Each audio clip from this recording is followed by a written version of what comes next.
துறைமுகங்கள், இறங்கு துறைகள் மற்றும் கரையோரங்களில் குவிந்துள்ள பைபர் கிளாஸ் ஒதுக்கப்பட்ட படகுகள் மற்றும் கழிவுகளை முறையான வகையில் முகாமைத்துவம் செய்வதற்காக கடற்றொழில் அமைச்சினால் முன்னெடுக்கப்படும் பைபர் கிளாஸ் மீள்சுழற்சி திட்டத்திற்கான இயந்திரங்களை கொள்வனவு செய்வதற்கான ஒப்பந்தம் நேற்று 9ஆம் தேதி கடற்றொழில் அமைச்சில் கைச்சாத்திடப்பட்டது.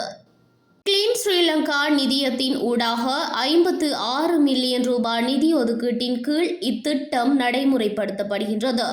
இந்த ஒப்பந்தத்தில் கைச்சாத்திடும் நிகழ்வில் கலந்து கொண்ட கடற்றொழில், நீரியல் மற்றும் கடல் வளங்கள் பிரதி அமைச்சர் ரத்னகமகே அவர்கள் பின்வருமாறு தெரிவித்தார்.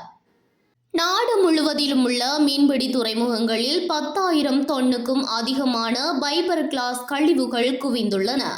சுனாமிக்கு பின்னர் எஞ்சிய படகுகள் மற்றும் நாளாந்தம் சேரும் சுமார் 20 டொன் அளவிலான கழிவுகள் சுற்றாடலுக்கும் கடற்றொழில் துறைக்கும் ஒரு பாரிய பிரச்சனையாகும்.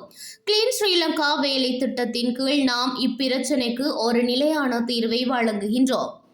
எதிர்வரும் 6 மாதங்களுக்குள் பேருவளை பிரதேசத்தில் இந்த மீள்சுழற்சி இயந்திரத்தை நிறுவி இந்த கழிவுகளை பயனுள்ள ஒரு உற்பத்தியாக மாற்றுவதே எமது இலக்காகும்.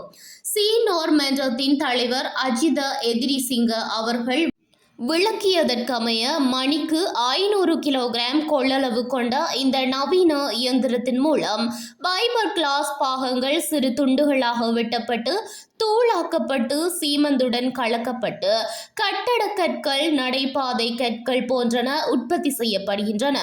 மணலுக்கு பதிலாக சுமார் 30% இந்த பைபர் தூளை பிரதியீடு செய்வதன் மூலம் உற்பத்தி செய்யப்படும் பிளாக் கற்கள் சாதாரண பிளாக் கற்களை விட எடையில் குறைந்தவை எனவும் வலிமையில் கூடியவை எனவும் பரிசோதனைகள் மூலம் உறுதிப்படுத்தப்பட்டுள்ளதாக அவர் குறிப்பிட்டார்.